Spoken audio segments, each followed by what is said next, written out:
As was indicated in your invitation, this is a McKee Learning Lunch, sponsored by the McKee Chair of Excellence in Learning at the University of Tennessee. And we hold 3 or 4 of these lunches a year.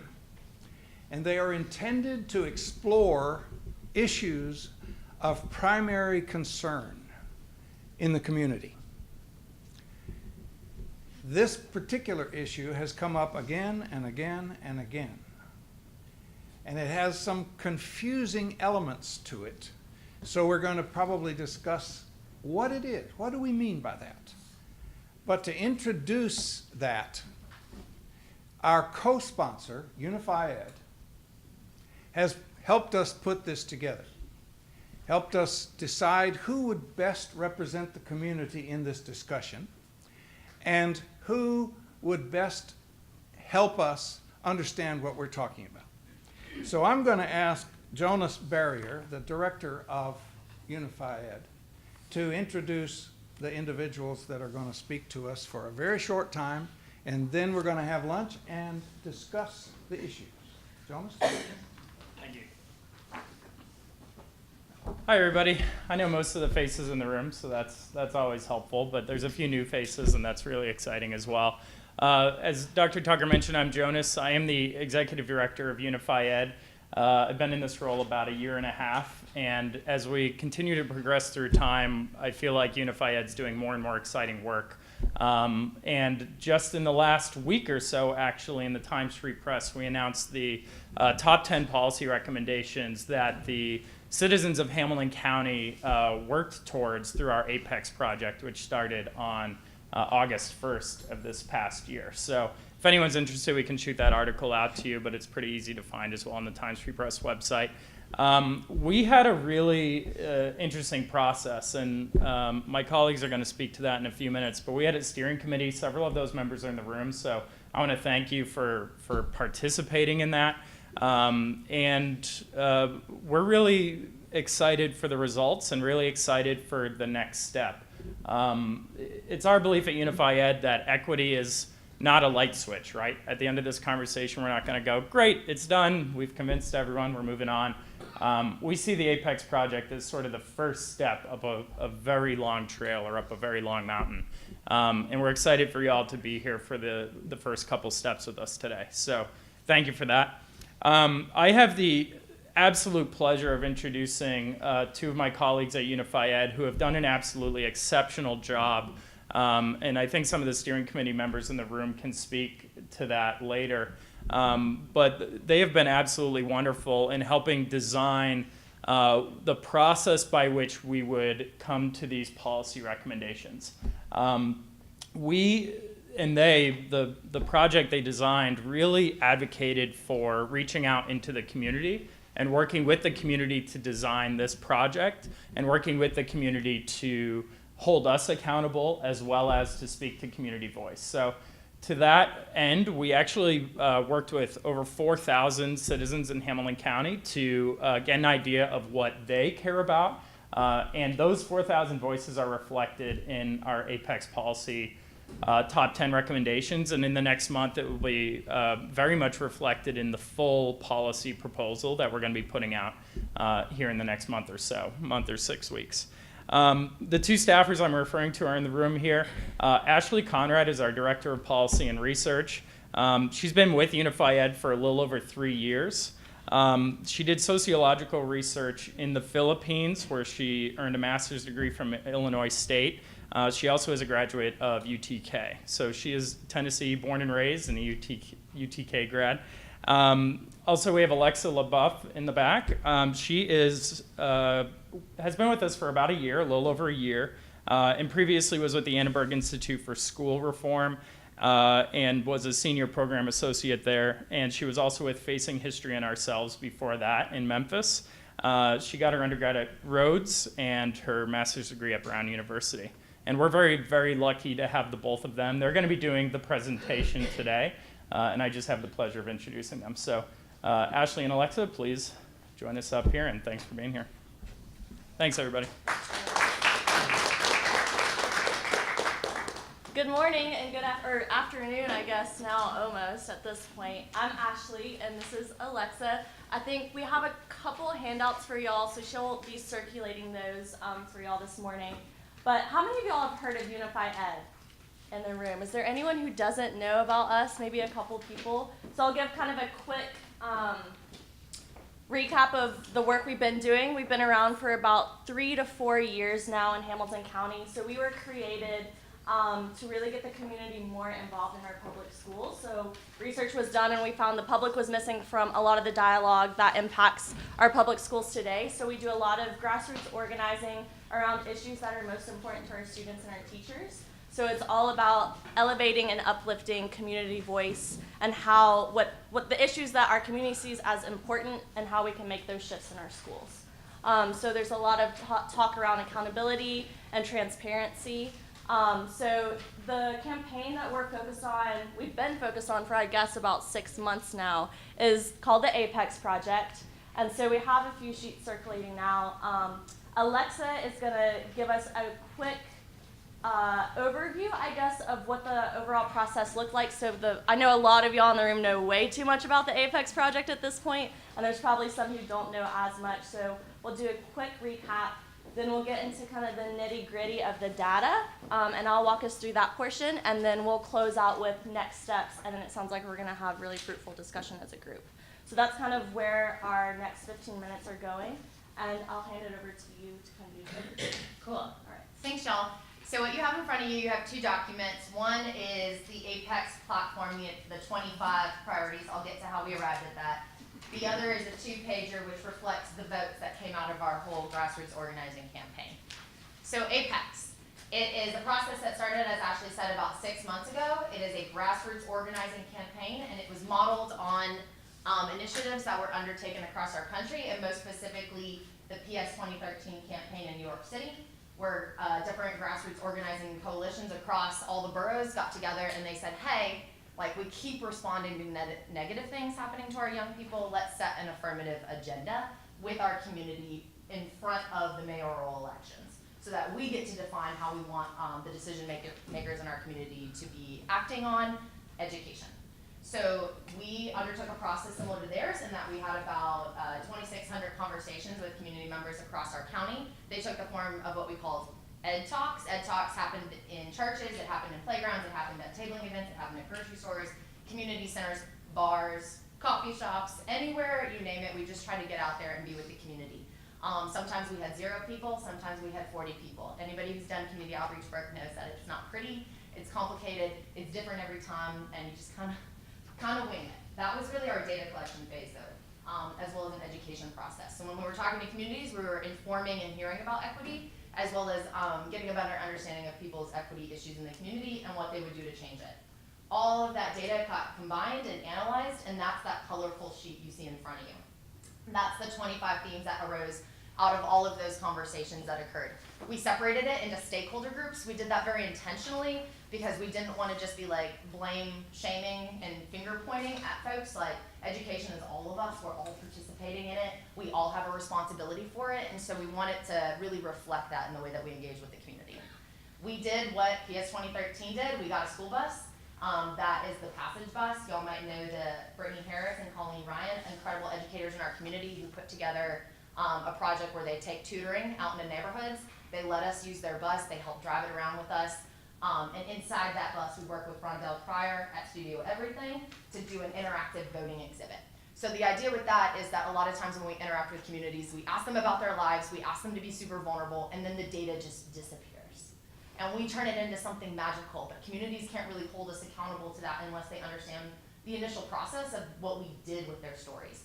That was the point of the bus. We took it back into communities. And in that process, we talked with, Over 1,500. 1,500 people who said these are our top 7 priorities of the 25 that came from the initial rounds of conversations. That's that 2-pager that you see in front of you. Those are the final voting tallies. We asked folks to at least identify one top priority issue within each of those things, and we have 2 top issues within each of the categories. So I'm going to hand it off to Ashley to give you a better sense of the data and where we're at right now, and we'll kind of tell you next steps, and then we'll be quiet. Thank you. Okay, so you have the front page. If you'll flip it over to the back of that front page, I'll kind of walk us through. We had 25 categories that folks were voting on, as Alexa said. And then we have the top 2 from each of the 5 areas of accountability within our community. So as you can see, I guess we start, or no, let's start on the front page. It does start on the front page. I'm just joking with y'all. Okay, so we'll start with elected officials. You'll see all of the different categories. Okay, I'm getting confused. It is the second page. So what you see on the first is all the 5 categories with the numbers associated with how many people voted for each section. So if you're interested in seeing like raw data, raw numbers, what it actually looks like in our community, you can see that outline there. And then we'll move to the top 2 in each of the 5 sections. I'm sorry, y'all. So the first one is elected officials. So we know we need to hold our elected officials accountable. Both of those topics were focused on funding. One being funding around our infrastructure to make sure our students are safe, and the second around retaining and recruiting the best teachers in our community. So those are the top 2 issues that the community felt we need to hold our elected officials accountable to. So the second is central office. So all of the amazing people who work with HCDE staff, I know there are a couple of y'all in the room, and we're really grateful for your work, as well as elected officials. The top there was providing personalized support to minority communities. That was really important to our community. And the second being, the community is asking our central office staff to create a plan to address racial and socioeconomic segregation in our schools. So you'll see that comes up again on the community member level. So the third component is with our schools. So on the school level with our teachers and our principals and administration there. The first being students and teachers must have a voice on the issues that are important to them. Student and teacher voice is incredibly important to our community and to us as an organization.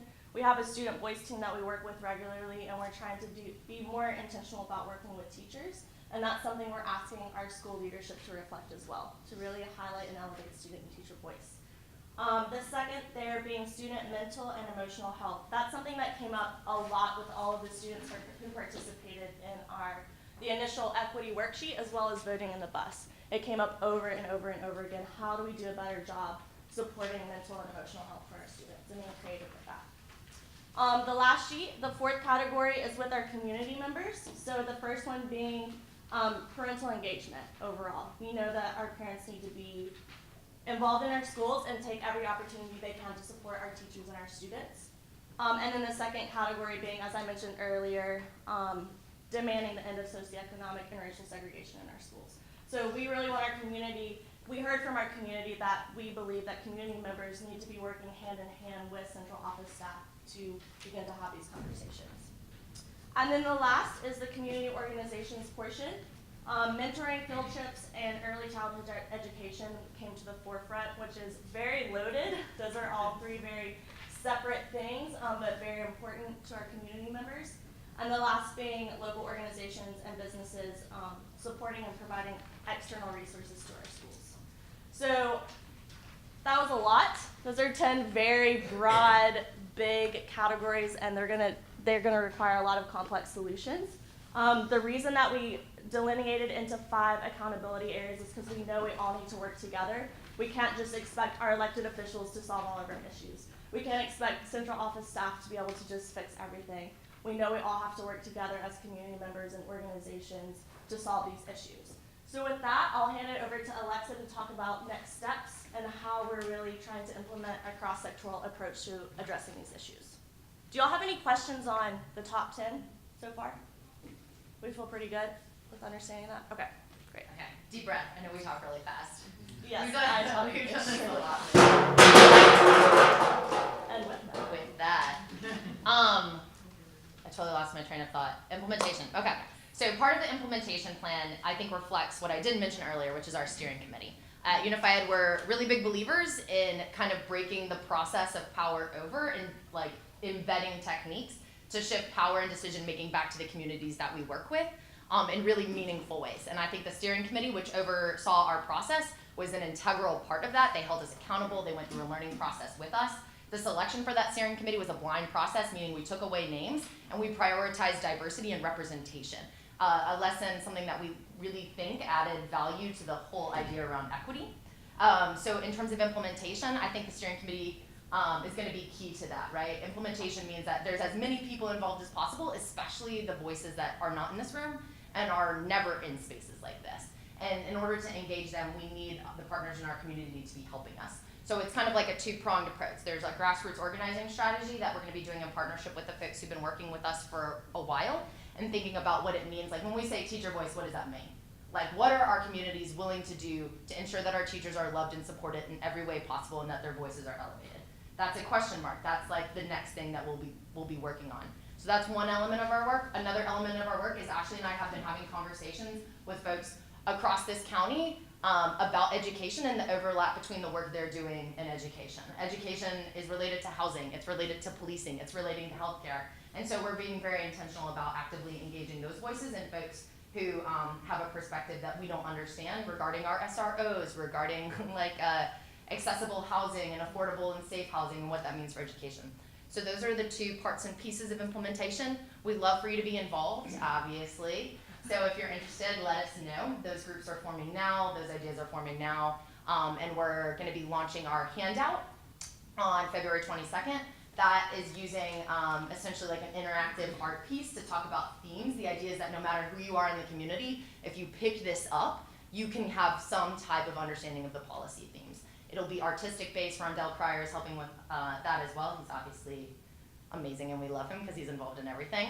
The longer report will be released in March, which will include best practice research, theme, and proposed next steps, as well as the things already happening in Hamilton County. So if you'd like to be engaged, let us know. That's where we're at. Yeah. Anything y'all want to add? Yeah, I mean, I guess hitting on the best practice research component, I think we probably want to make it pretty clear that we are getting input from the community is of utmost importance to us in our work, but we also want to integrate that with what we know is working across the nation. So we're not just shooting in the dark with what people think might help or work. We're being very intentional about combining that with best practice research, and that will be reflected in the longer report, which some of y'all will probably want to read, and some of us aren't going to go that deep into the material, but it will be available for you all. So do y'all have any questions? Thank you all so much. Any questions for us while we're up here? Oh, perfect. Yes. Yes. My name is Ben Carlson. I work here at UTC. Nice to meet you. Great presentation. I just wondered, are these the actual questions that people answered? I never took this, and that's okay. But Yeah. I just wondered. Yeah, so we had instructions outside of the bus with how many tokens you can put and where you're supposed to put them. So those statements, they're really like statements of what they think is of most importance. Okay. And those So came they from a did that. worksheet. I think he's asking about the original worksheet, right? And that's what these people saw. They saw these things and then voted for these the words Yes. on this page. These Okay. actual words, Good. yeah. Good. Yeah. Can I dive into that a little bit? So the first thing we did, you'll see on the front, is we got 2,650 community members to do an equity survey. On that survey, we basically asked two questions. What inequities do you see or have experienced in Hamilton County schools? And then the second question was, what do you think we should do about it?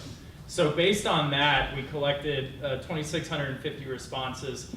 Those answers turned into the 25 policy themes. So based on those answers, we said, okay, these 25 things will tackle what the community is saying are the issues and some of their potential solutions. Then, rather than bring a 25-point plan to the community and say, this is what we need to do, we went through a prioritization, which is where the bus tour came in, which is how we got down to 10. So the community selected those 10 based off of their own 25 observations prior to that. Does that make sense? It does. Cool. And we want to be very transparent with all data, so anyone who's interested in either demographic, qualitative, or the quantitative portions, we're happy to make all of that very available to everyone. Was that first part qualitative or quantitative? Did they check boxes or did they come up with those statements? Qualitative, open-ended, yes. Sorry. Yes, and we did the coding and the theming and the analysis to arrive at the top 25. We like to say mixed methods to give a head nod to the quantitative brains in the room. Absolutely. What was your name? My name is Priscilla Tucker. Okay, nice.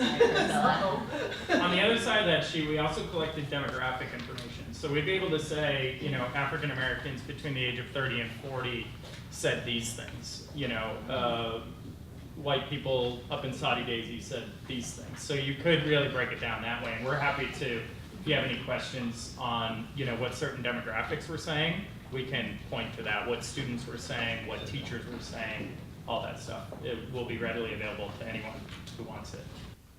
Thank you. Now we can. Thank you very much. Do you get the feeling that a lot's been going on? And it's super. Well, and now it's your turn. It's your turn to discuss the issues in terms of the 3 questions which we jointly put together to drive your conversation over lunch. Now, this is the way it goes. As soon as I'm finished talking now, we will begin to release your table to go through the line and pick up the lunch. But the lunch is just an excuse to get you talking at your table. And the first thing we would like for you to do as soon as I shut up is get acquainted with who else is on your table if you don't already know. You may already know, but that's important. Then when you get your lunch and you're proceeding, there will be a handout on your table that will have the 3 questions, and you need a recorder. Doesn't matter who it is. Someone at your table to record the answer to the questions or the answers or whatever this is very qualitative.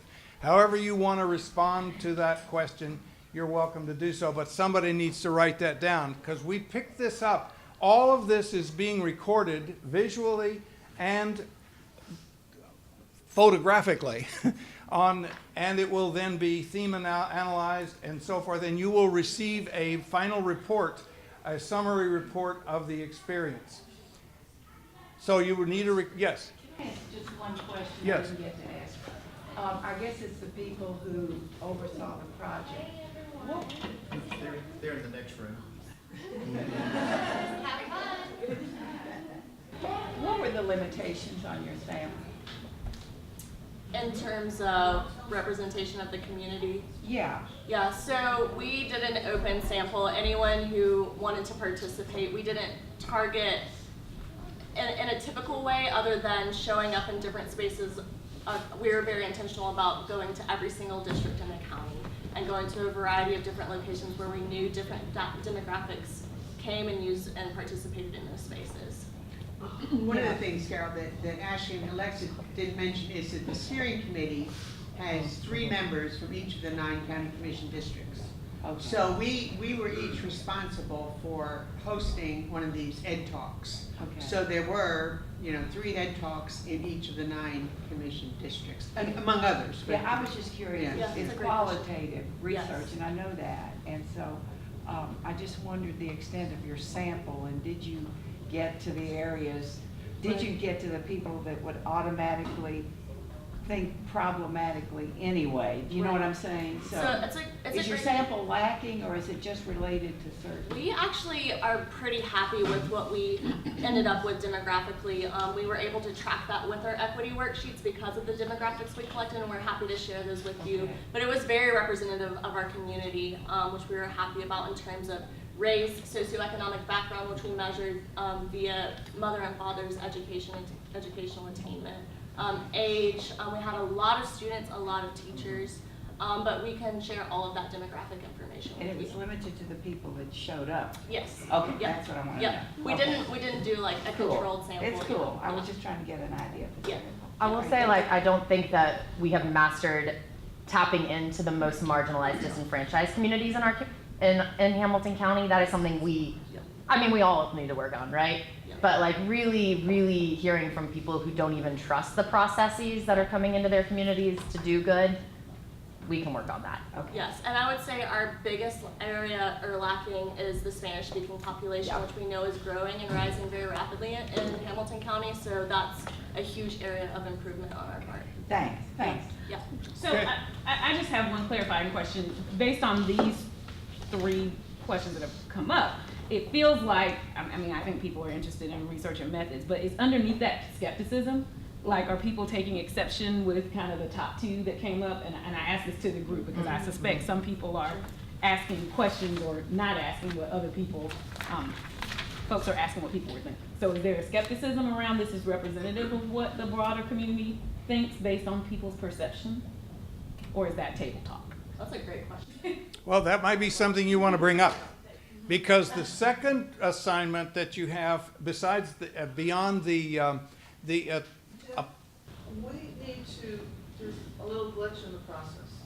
We need to have people eat and then do the second assignment, okay?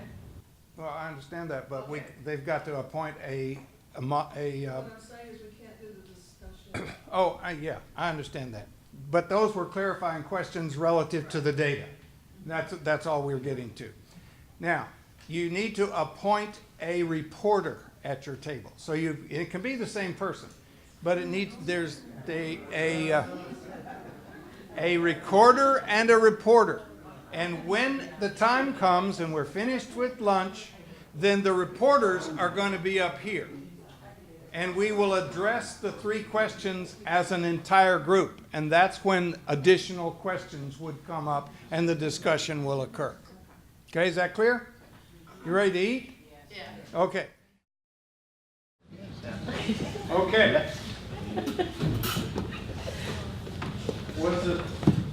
Did you have stimulating conversations? Very. We did. Good. That's the hope. We don't claim with the Learning Lunch to solve any problem. We claim to raise the questions to a higher level and provide enough data to proceed with the question. So we don't expect you to answer the questions, even on the panel, from your discussion, but we expect you to summarize the table's response to that question as best you can. The audience, feel free to participate in the discussion. This is a general discussion. The panel is simply summarizing for the 6 tables. But anyone at any time can add a point of clarification or additional information. So, I always start with that end. So let's That's start a with, good idea. So let's start with this end, just to be different. And we'll go with the first question. What is the history of inequity in our community across sectors, housing, transportation, and so forth? Oh, first of all, introduce yourself, because not everybody knows who you are. Let's go down the list. My name is David Steele, and I work here at UTC in the Chancellor's Office. Okay, next. Warren McKee, retired professor of history in Chattanooga State, currently serving on the Hamilton County Commission. Okay. Jonas Farrier, Executive Director of Unify Ed. I'm Joe McLean. I write stuff at the Times Free Press. I'm Tiffany Robinson. I'm the school board member for District 4. I'm Justin Robertson. I'm the Chief Schools Officer for Hamilton County Schools. I think we have a representative group up there. Okay, now, question 1. We talked about the fact that we have overlapping inequity, so across the sectors that were identified, whether it's housing, access to opportunity in the economy, education, and those tend to reinforce each other. So if you have inequity with respect to your housing situation, that's going to impact the opportunities that you have in education and so forth. We talked about the political history of segregation and the fact that we have developed systems to contain minority influence and to limit it. We also talked about the fact that we have very different definitions within the community of what constitutes good enough. And that has very significant implications for the policies that we can become comfortable with. And we came back to a point that was made before lunch, and it's about the abiding challenge of understanding how it is that we go about tapping into marginalized communities. So the longer that failure persists, the more consequential it becomes. Thank you. My table didn't necessarily put it in these terms, but it was generally agreed that Chattanooga has a strong history of racial segregation. And that's reflected in so many aspects of life in this community, be it the housing, be it schools, etc. In regards to the school system, I think there's a general consensus around Hamilton County that the when the Chattanooga school system went out of existence, the county did not necessarily want to take over the former school. And to this day, there has not been an equitable share of resources over what had been the former city school system. And it seems as if that pattern is going to continue because gentrification is still taking place. And those opportunity zone schools are still in those racially identifiable communities. The banks, the housing, continue to pressure minority people into pockets. Maybe about 10, 11 years ago, there was a study done that said that Hamilton County had 2 of the most gentrified communities in the country. 2 out of the 13 most gentrified zip codes were in Hamilton County. And so it just seems like to me, unless there is an intentional effort to bring about equity, these the public schools, especially in the urban core, will continue to underperform. Thanks. Our table talked about how it took 30 plus years or 40 years, depending on which angle you look at it, after Brown versus Board of Education for the schools in Hamilton County to be out from under a desegregation order. So that's a very long time after the Supreme Court said you must do this, right? We also talked about gentrification on the south side, MLK and Highland Park particularly. But another point that was brought up by Mr. Hakeem, which I thought was interesting, was making MLK a one-way street killed a lot of businesses and the diversity of that area, which I thought was one of those sort of systematic ways of exacerbating inequities.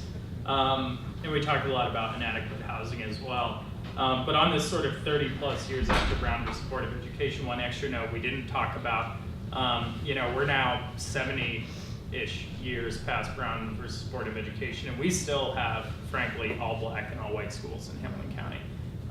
So even though we're not under those same deseg orders from the courts, there's still a lot of that going on in the schools. Thank you. May I make a comment there? After the way we settled the desegregation suit with the Department of Justice was to create a number of magnet schools. And that was a brilliant move by Jesse Register, and it was fought at the highest levels of government here. County commissioners were absolutely opposed to it. Not these 2 county commissioners, but county commissioners. And even after the schools were merged, they ran it as 2 separate school systems with no transfers of teachers or principals between those former school systems. And that has persisted for a very long time. Thank you. All right, we went on a few rabbit trails because we were enjoying talking so much, but we came up with some bullet points. Sadly, we agreed that we couldn't go back too far. We have a long history of this in our community, but we named racist housing policy redlining, non-representative government, which has already been mentioned, a racist patriarchal culture inherited from the manufacturing economy, environmental issues that impacted poor communities that created adverse health outcomes. We talked about how when we had integration, we got rid of all of our black teachers, like people that were employed by the city system, and that was a huge loss, not only for the black middle class, but also just having diverse teachers in a classroom. And then we also mentioned transportation policy. Okay. We talked about a number of the items that people brought up, but one thing that we talked a lot about was transportation specifically in our community. We talked a lot about how right now our community is in desperate need of mass transit, or a better mass transit system. So for someone that lives in St. Elmo or Alton Park, for them to take a job at the Volkswagen Enterprise Center, to take a chance at having a great job in a different part of our community would be very hard for them to accomplish based on the current bus route times, and just the current logistics of our transportation system. But how ultimately that has trickled down, in a way, parallel to the school transportation system issues that we have that are causing inequity in our school system. It's also, that alone has created unintended forced segregation within our school system. It's also causing an issue with student mobility, specifically our students. A lot of those students are in the district that I represent, so they're mostly lower income students that transfer from household to household in a different area, from neighborhood to neighborhood. And so increased transportation on all levels, not only the school system, but also throughout the county, we think would radically change the opportunities for equity in our community. Thank you. We had a lot of the same discussions. We went on several rabbit trails as well, and probably didn't talk as much about those questions as we should have. I'll blame it on Carol. But I think that at the heart of the conversations we had is that really, you look at the history of Chattanooga, it's a divided city. I mean, racially, socioeconomically, and throughout, whether you talk about transportation, housing, the school system, two school systems, it's been a divided community. And I think for this issue to be addressed effectively, it's got to become a community problem, not just a school system problem. I think that Mr. Cooper hit the nail on the head that one of the things, and I'll kind of transition to question 2 a little bit, but one of the things that we said has worked were magnet schools, and you did a good job of talking about kind of the history of magnet schools and where it started. Right now we're pushing a lot for community schools, and what does a community school mean? But the reality is, you know, some of these pushes, do they have unintended consequences of just, again, continuing to have 90% plus free and reduced schools across the county that have zero racial diversity, and those are things that we've got to think of. But you know, there's just a long history of Chattanooga being a divided city. And I just want to add to that. I want to make sure, because whenever we frame and talking about diverse schools, we often talk about the 100% free reduced lunch and 100% minority, but we also have 0% poverty and 100% white schools. And so integration works both ways. Both of those are challenges. Well, I want to follow up question just before we go to number 2. I lived here in the 60s, and then I moved away because this was the dirtiest city in America. And then I moved back in 2001. I've been here ever since, and now I love the weather. It's not the dirtiest city, it's a beautiful city. But I don't sense, as someone who lived here and left and came back, I don't sense any resolution to this problem. Does that mean that there's been no discussion like this for that many years? Is this the first time in the history of Chattanooga that we've discussed this? I think it's been discussed in pockets. It will be discussed, oh, we've talked about that, we don't need to talk about it anymore.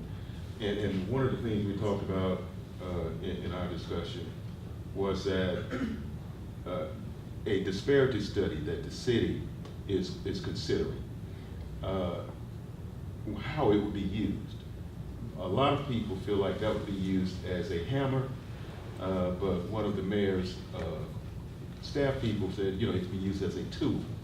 And I think we need to consistently and intentionally talk about these issues if we're going to make a change in this community. Yes? Yusuf and I went through Leadership Chattanooga together months ago. Several months, and you know, almost the entire topic of Leadership Chattanooga was race relations, and it is being discussed in pockets. But what we have lacked is a high visibility public official who takes this on as a charge and as their vendetta, so to speak. The foundations have talked about this for years, and for example, we talked about education as a moral imperative. It never took any traction until the chamber starts talking about it as an economic imperative. Then people started listening, thanks to David and other folks. So we really need leadership to talk about this issue and brave the slings and arrows of outrageous fortune that are going to be thrown at them. But we've never had that. But don't you think that takes a public official who's not worried about popularity in the next elections? Bingo. And so, you know, you go back to, you know, MLK, he really didn't care about being popular, obviously. So I think that you're exactly right, but it has to be somebody who is in it Yeah, to they're win going to it. be a one-term, Oh, yeah. one-term person. And it's not gonna be a popular thing to do, but, I agree. I mean, you go back to 1985, James Mapp segregated the schools by, moving, teachers, not students, teachers. I was one of those. I went from Howard to Tyner, because at that time Tyner was majority white. And nobody sustained that. It went, you know, there were a few teachers 20 years later in those same places, but nobody followed up with that. Whether that was the right or wrong thing to do, at least it wasn't popular. You know, I was mad as crap to have to leave my school. But nobody really followed through with that. 10 years later, it was right back where it was. And that was one of the reasons that we were relieved from the desegregation lawsuit, as I remember it, because wasn't that about the time, 85, 86? It was 84, 85. And we talked in our group, Tiffany, it's the second question. We came up with some solutions, and one of those solutions was schools of choice, magnet schools, that were very intentional in the beginning about attracting diversity. But over time, I personally haven't seen the accountability, and if you look at the demographics, they're no longer doing that. They're segregated schools with all of these privileges that were granted to attract diversity. Edna, before you leave that, can you say a word about that majority to minority or minority to majority program they used to have? Which one? Where if a kid was in an underperforming school, That was No Child Left Behind. Right. Well, also Those there was buses time were when you stopped could a few transfer years to a ago. school where your race was in the minority, and schools were paired. But we stopped the buses. And then the Right. children had to go back to their divided school. Right, and there was some fancy footwork right? with the pairing too, like Howard paired with Signal Mountain. And just, like I said, think about what time, we talked at our table about what time you have to get up to get to Signal Mountain at 7:15, and so that really wasn't gonna happen. And another interesting thing, I got into some of this data at one point, I don't know, I can't remember if I wrote about it, but you know, these schools that we say are great, perfect schools, what's interesting is when you really dig into how are they educating the most troubled students, they're not doing that great actually, which is really interesting because it just shows that, you know, some kids are coming into school with so much more, you know, around them, and it's not that hard to educate those kids, you know, but then when you really have kids coming in with these other adverse situations, it's really challenging, and so some of the poorer schools that get bad raps are actually doing a better job. So, Well, you got to understand that Unified Ed's approach, if you read it carefully, addresses things like issues of poverty, issues of trauma, and social isolation, which are really three big factors in that have their tentacles in every part of this. And until you solve those problems, until you don't have high school seniors who don't know how to operate an elevator, which is my experience, you've still got problems, and you just can't do it by coordinating the curriculum better, aligning the standards better. Yeah, I think going back to your original question, intentionality and consistency, and it may need a funding source. We talked about that. Which takes us to question 2. And I would like to say, what's the solution? What has worked in the past?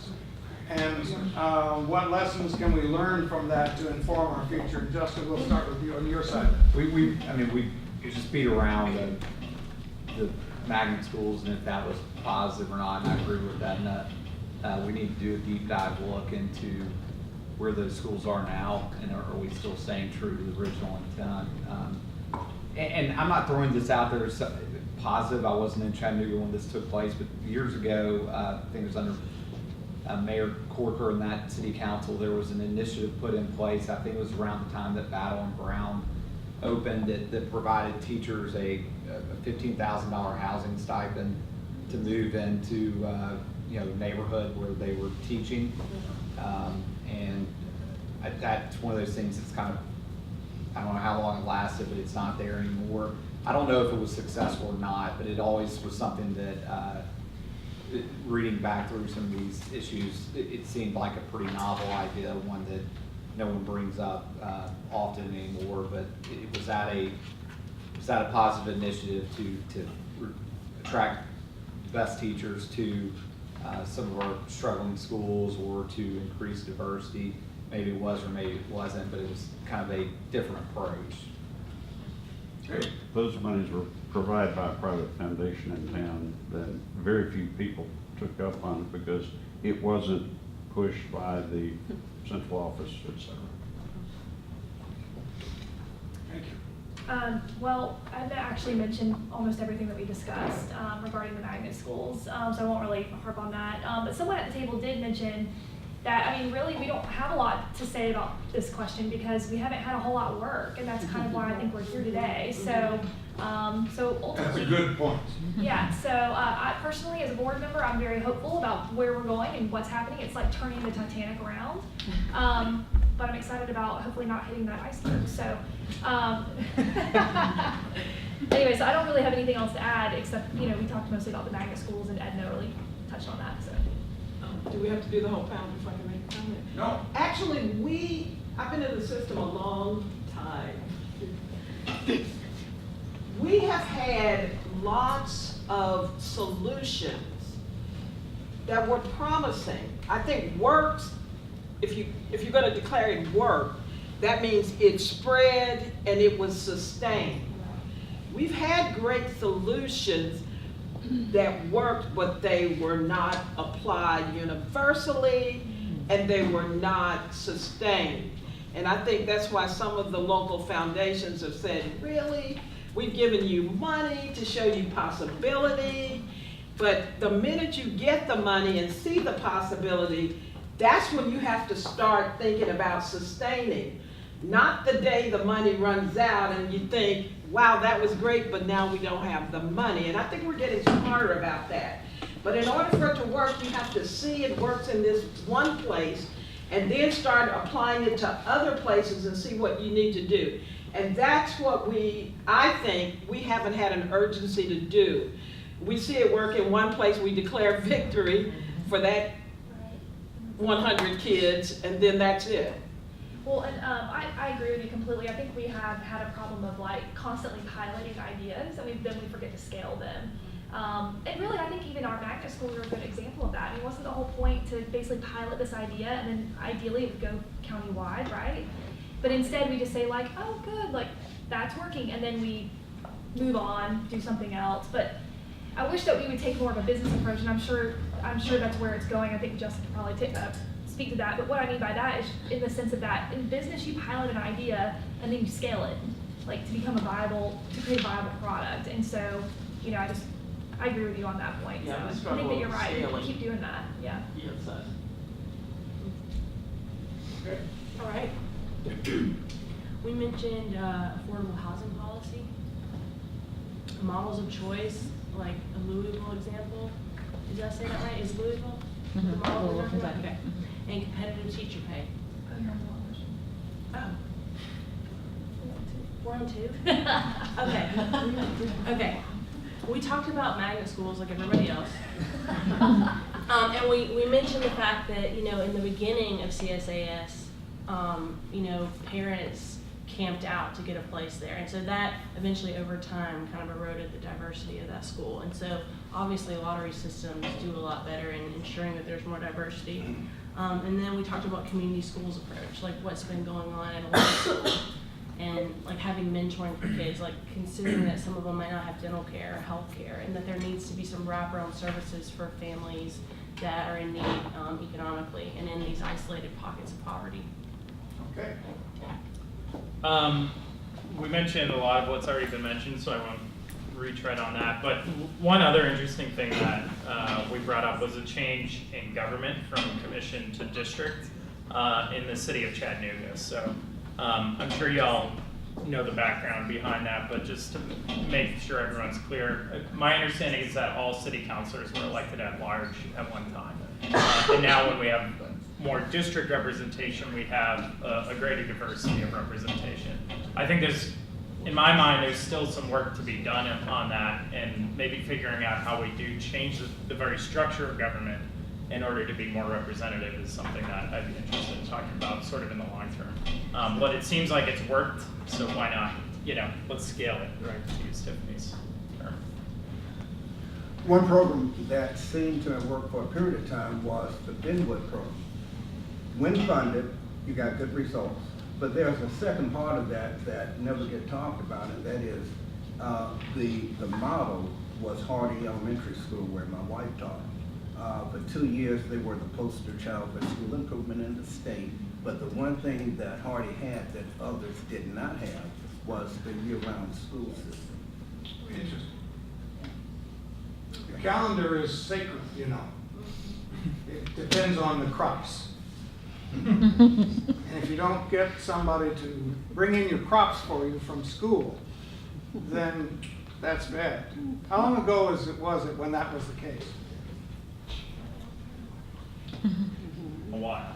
100 years? But so that, Prior to World War II. Prior to World War II, yeah. Dr. Tucker, how much respect I have for you.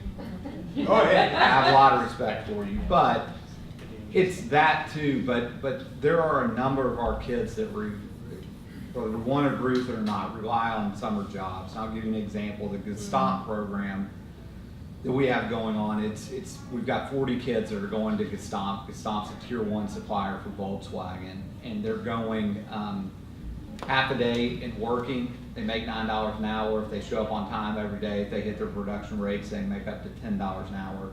And then the other half of the day, they're finishing their high school education. Those kids, and these are kids that were on the verge of not graduating. These aren't kids that we handpicked to say, hey, you need to. They were kids that genuinely need to work, and so I agree that Hardy Elementary is a great example of where we need to be more flexible in our school calendar, the elementary level, but also being the principal at Red Bank High School and knowing some of the struggles our kids go through and seeing kids that will come to school hungry every day. They need the summer to work too and to make some money. So I think that probably the point that I would take from what Dr. Mackey was saying is we don't need to be set in one way. We can be flexible. We can have some schools on a year-long calendar. We could have some schools that that kids are going half day and then working half day. But we just need to be willing to look at options. Can I just make a comment on what you're saying? I think that Chattanooga has the opportunity to basically break out of this old mold that we've been thinking about. And I think if we're an innovative city, and we're at a scale of size where we could be innovative, but I think we really are, we need to not be in fear of trying a lot of different approaches. And I think education, and I've been around a long time myself too, we like silos. We like things to fit. We like to see how models fit. We like to see it, well, if it's working here, we'll try it here. I think in Chattanooga, we've got to let go of some of the sacred cows. We've got to let go of some of the past, and we've got to say, okay, let's try some things. That's a program that's working. I've heard a lot of good things about it. Girls Leadership Academy, we're just saying how great we hear about what's going on. It may be, the model here may be a lot of different structures that work for a lot of different students, a lot of different ways. But we're at a scale where we can do some of those things, but I think we're afraid sometimes to step out and try it. And now, if we keep beating our heads against this wall, maybe instead of keep beating our head against the wall, it may be let's tear it down and create a new wall that looks totally different. So when people look at Chattanooga and say, wow, look at that model, that's something, and we've done that in a lot of different areas. Maybe it's time for us to do that in education now. So it's not 1 or 2 models, maybe it's 100 models. Who knows? And that's scary to a lot of people, but for young entrepreneurs, and like for our students, our very young students, they're not gonna wait. They're gonna go find the model that works for them. They're gonna keep searching for that model that works for them, and by the time we get to that change, it may be a little bit too late for a lot of our kids.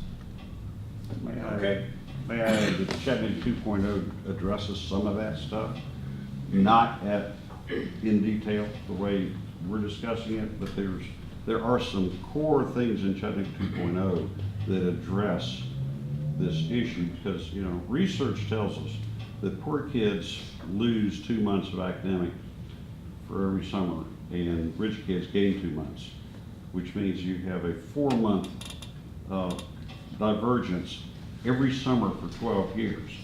Well, 4 months times 12 is a big number, and we've got to address that kind of issue, because my grandkids are going to museums and traveling, and other kids don't have that benefit.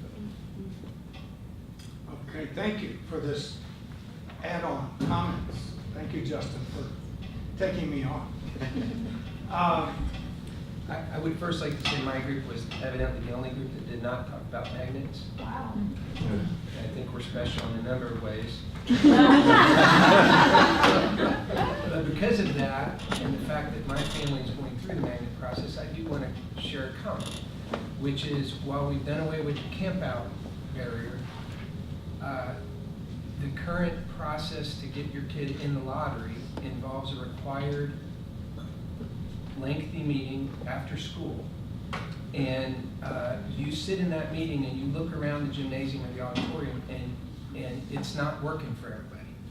It is, if you were to design a process to keep segregation intact, it would involve a required meeting at 5:30 on a weeknight. That's what I think. So, and then I would also say you look at the length of the waiting list, and it implies that whatever commitment Tiffany, we made to try and scale it up, we haven't scaled fast enough, because waiting lists tell you you need to do something else. But because our group was fortunate to have one of the nation's most renowned educators and a legendary former school board member, we were pretty quick to kind of head a little bit where you just went, which is recognizing that there were multiple, that's you. Oh, I was trying to remember where you were sitting.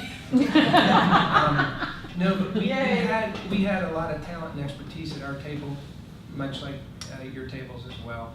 And we recognized that there were a lot of different things that could work, and we were quick to say to Elaine, for example, do you think this works?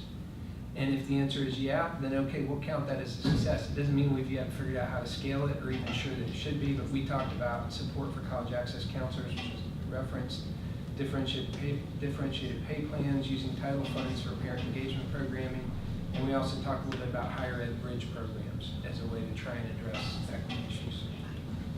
Okay, any comments on question 2? Because we've got just enough time to address question 3, and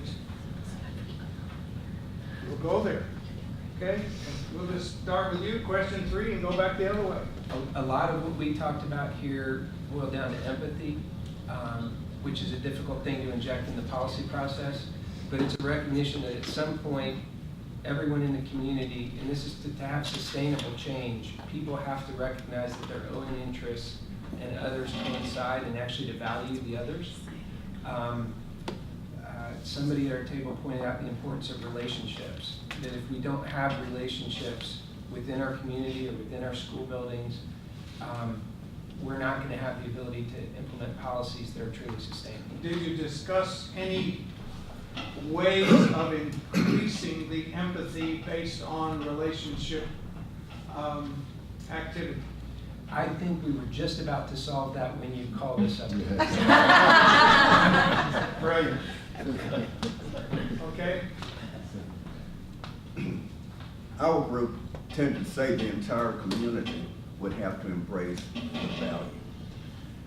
How can you do that? It's not going to be voluntary. We have a mindset, it seems, that And it's also in the county commission. It seems that, let me take care of my district and let the rest of the community go and do what they want to do. So if we're going to have growth and change, improvement, somehow something has to be introduced into the culture to say we're all in it together. Introduced into the culture. That's a little different from the policies and the neighborhoods.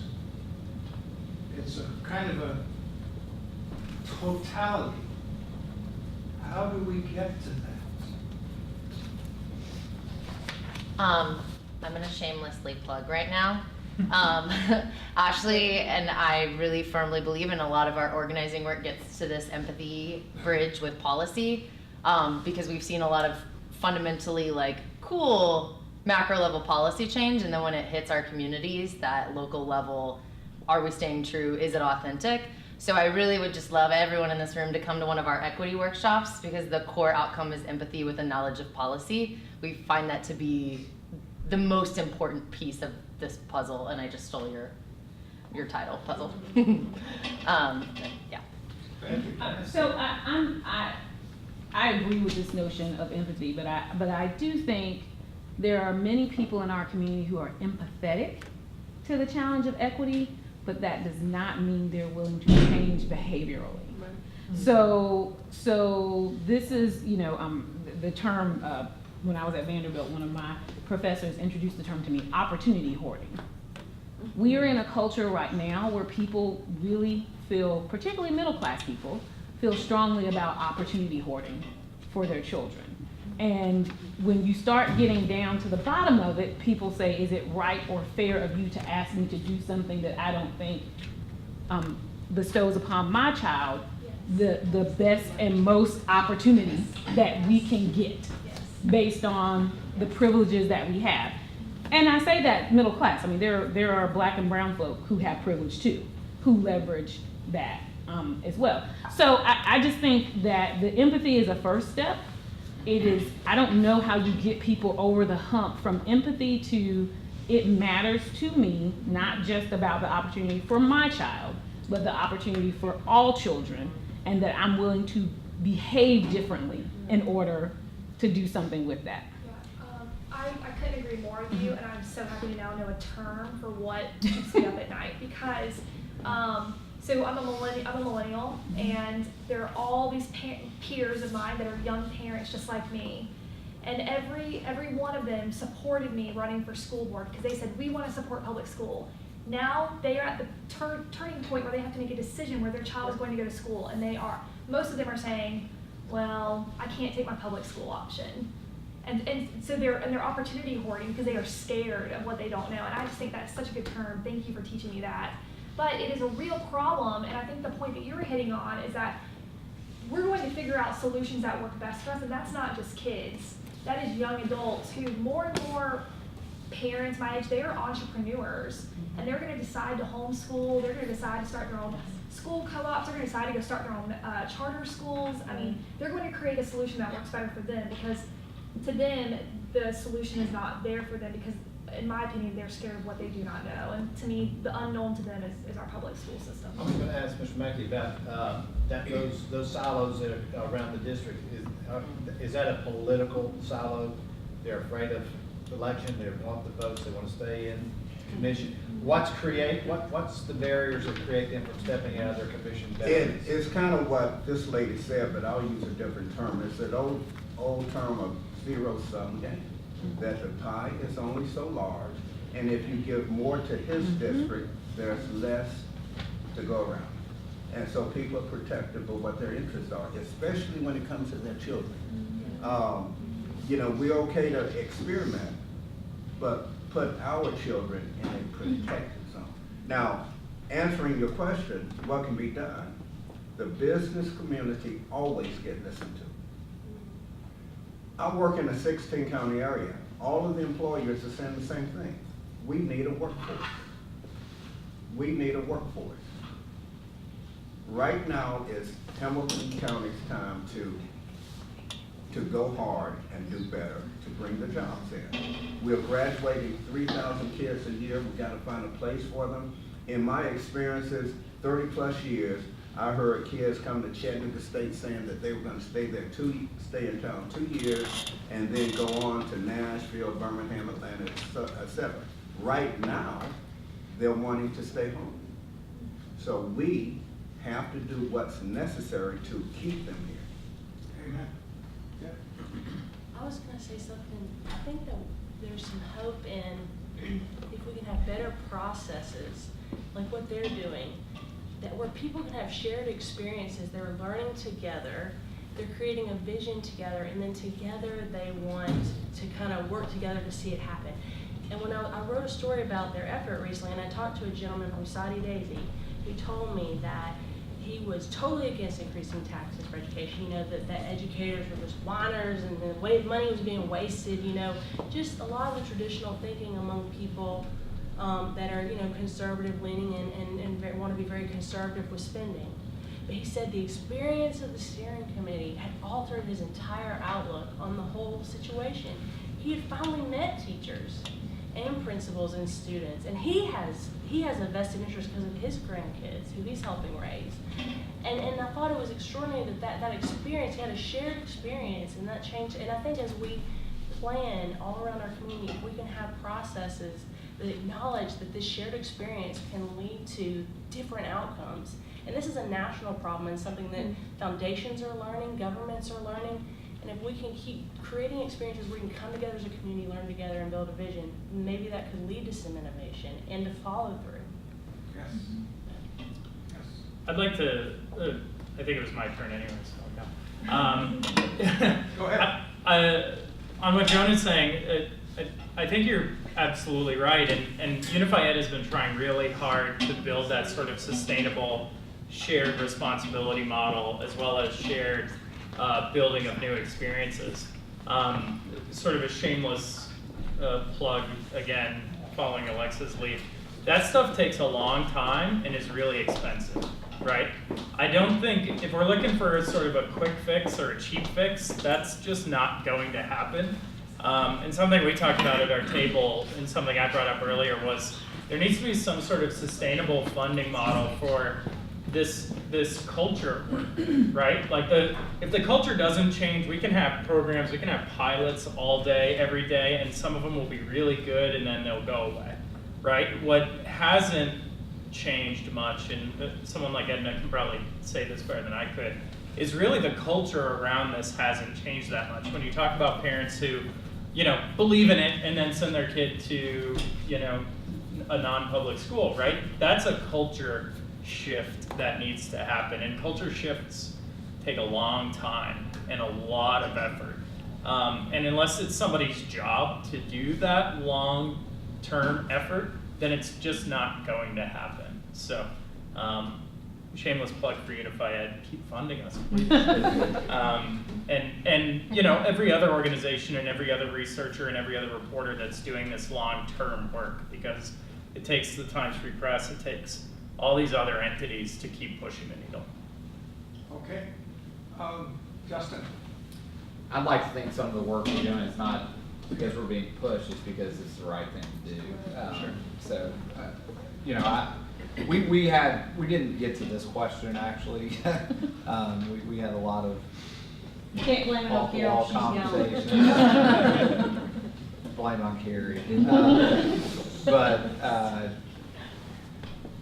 One thing that came up is the idea of empathy and trying to get to a place that these efforts are sustainable. And Kel Horn, who's here, has been working with a group of exceptional ed advocacy groups, community members, parents, and just recently wrote a grant that is modeled after a thing called Project Doc that trains emergency room doctors and other physicians of how to empathize with children with disabilities and patients with disabilities. And I just wrote a grant so that we could bring a similar training to Hamilton County, and a goal in 3 years to have all of our teachers trained. call it Project Synergy, not Project Doc, but this idea of how do you work with teachers so they can empathize with students with disabilities. And I think that from my personal experience, empathy is a big deal. I know it's not the cure-all or that's just one step, but it's a step that we need to take, and not just with students with disabilities, but with all different types of people and students. And again, some of these efforts, I think that we're moving in the right direction. The new superintendent, Dr. Johnson's taken a lot of proactive steps without being pushed. He's new to the community, doesn't know this history, but it's already named Dr. Marcia Drake, the Chief Equity Officer, and is moving his agenda towards a lot of these issues, which I think is positive. Empathy is important. Leadership is just as important. And I very much appreciate what Jonas and his group is doing, because they are forcing us as policymakers, as politicians, to state where we stand, and it gives the people a chance to say, do we support where you are on this critical issue? I want to go back to what Dr. Town said. Empathy is important, but I think we have to all look at or set our biases aside and unify it. I think, again, it's causing us to have that conversation and look at our own blind spots in our community and in ourselves. And, I'm somebody kind of opened this can of worms. I just popped the top off. We just talked about earlier about it's going to take that person, that politician who doesn't care about popularity, and take the mantle and put it on the shoulders and help us move it forward. But I think we also, as adults, I've always said, I haven't found any children issues in schools, folks. Not one. I find a lot of adult issues in schools, and I find their biases and us not able to take what we need to do and shed it. And so I think Edna said it doesn't matter. It shouldn't matter if it's a public charter, a magnet school, a public school. We all ought to take everything we have and scale it, right? And so, instead of a public charter being a red-headed stepchild, if we got something working, then we ought to share it. If y'all got something working, we ought to share it, because at the end of the day, these are all guys and little children in these buildings. And until we adults can shed that, we can sit here and talk all day long, but until we shed those biases of and about one another, when we're really interested, Ron Edmonds said, we know what to do.